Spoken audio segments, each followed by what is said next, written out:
Alors bonjour à tous, aujourd'hui on va parler du produit scalaire. Alors qu'on soit clair, là dans cette vidéo ça va vraiment être les bases, ça veut dire qu'on va juste avoir les trois solutions, enfin les trois, comment dire ça, les trois façons qu'on peut calculer un produit scalaire de base. Donc il ne va pas y avoir tout ce qui est les règles à savoir sur les multiplications, sur les plus, les fois, etc. Quand on fait plusieurs avec U et V, etc. Voilà, je vais vraiment vous expliquer la base avec deux trois informations, voilà. Alors, on va commencer par la première, qui est pour moi l'une des deux plus faciles. Je dirais la deuxième plus facile, mais c'est celle qu'on explique le plus souvent parce que c'est celle que vous vous souvenez le plus souvent et voilà, c'est celle qu'on se souvient vraiment le plus souvent. Alors, la première à apprendre par cœur, c'est celle-ci. Alors, j'ai juste rajouté cette petite information qui est qu'est-ce qu'on fait en scalaire, parce que c'est plus facile, je trouve, pour apprendre. En mathématiques, souvent, vous verrez plutôt un U et un V. C'est souvent comme ça qu'on apprend.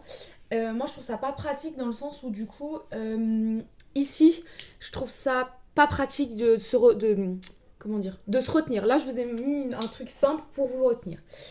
Dans les sujets de bac que j'ai regardé, je vois que des AB scalaires AC, donc c'est pour ça aussi que je vous le mets comme ça, c'est vraiment... Enfin voilà.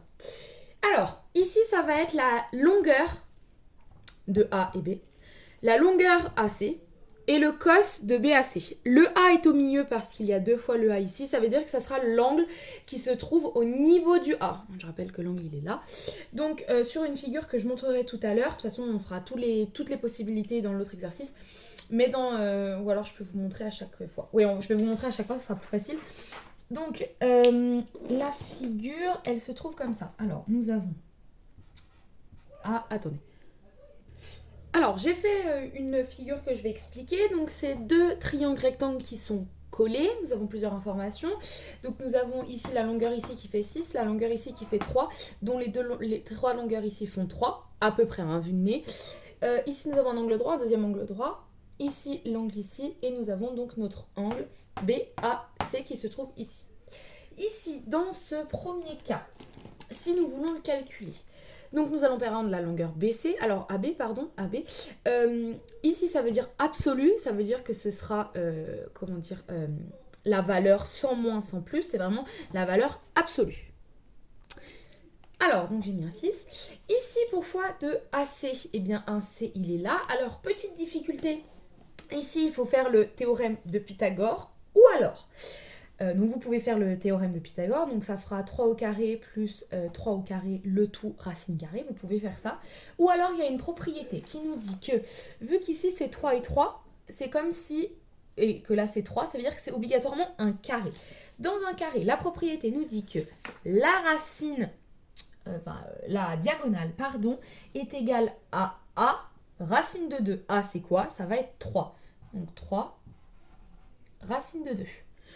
Vous n'êtes pas obligé de l'apprendre, vous pouvez faire le Pythagore si vous voulez.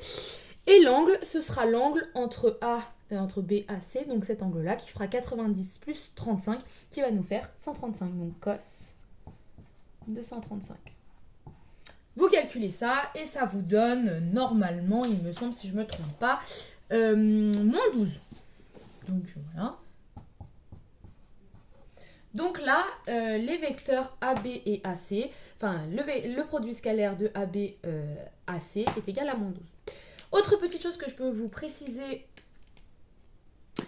si imaginons ici je décide de rajouter la lettre, pas ici, pardon, ici, la lettre D, le scalaire de BA, scalaire AD, donc BA AD, est égal à 0. Pourquoi? Parce que c'est un angle droit. Quand le produit scalaire est égal à 0, c'est que cet angle-là donc, est perpendiculaire. On dit que c'est orthogonaux, qu'ils sont orthogonaux entre eux. Donc, si on vous demande, par pur hasard, normalement on ne vous le demandera pas parce que c'est trop facile, mais le scalaire de BA scalaire AD ou AD scalaire BA, peu importe, ça fait 0. Même pas besoin de le calculer. Il y a des fois où on vous donnera donner et on vous dira juste donner la valeur et donc ça fait 0. Alors, cette deuxième formule est celle que je trouve la plus difficile. Et c'est pour ça que je ne vais pas trop vous l'expliquer parce que si vous avez le choix, choisissez-en une autre. Vraiment, choisissez-en une autre, c'est plus compliqué. Mais je vais quand même vous l'expliquer. Alors, comme je vous ai expliqué tout à l'heure, on avait AB et AC. Là, j'ai mis des V et des U, mais ici, vous pouvez mettre AB et AC. Et donc, ça va nous faire, il faut qu'on ait des coordonnées. Alors, sur le schéma que j'ai fait là, ça va être plus compliqué d'avoir des coordonnées.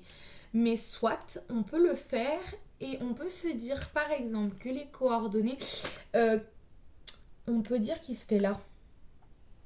L'axe. En fait, il faut rajouter un axe. On peut dire ce qu'il fait là. Donc, ça veut dire qu'on va écrire...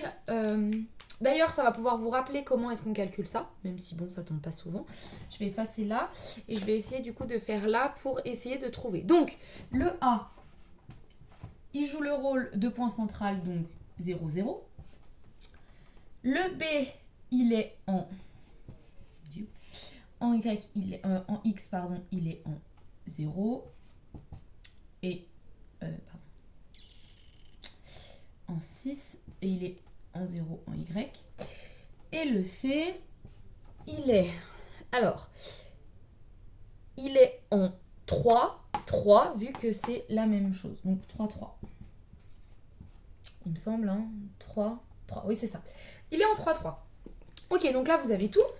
Et ensuite, il faut calculer, du coup, ce que je viens de vous dire, c'est-à-dire ça. Ça, comment on y calcule? Eh bien là, donc, si on remplace, et on va faire AB. Je rappelle qu'il n'y a pas d'égal. Hein. Donc, AB, ça va faire... Alors, je fais le détail pour le premier et après, je vous laisserai gérer pour le reste. Donc, AB, ça va faire donc, le X de B, donc 6 moins 0, le X de A, le X de B moins 0, donc AB 6, 0. Ok? Je vous laisse faire la même chose pour BC.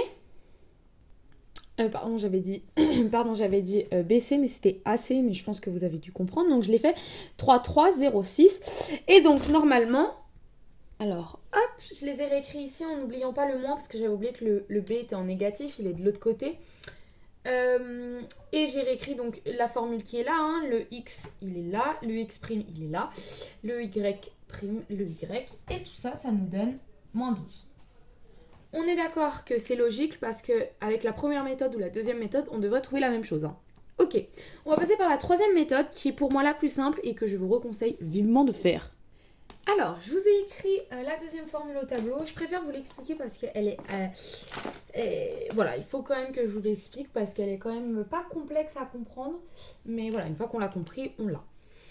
Alors, c'est quand on a AB scalaire AC.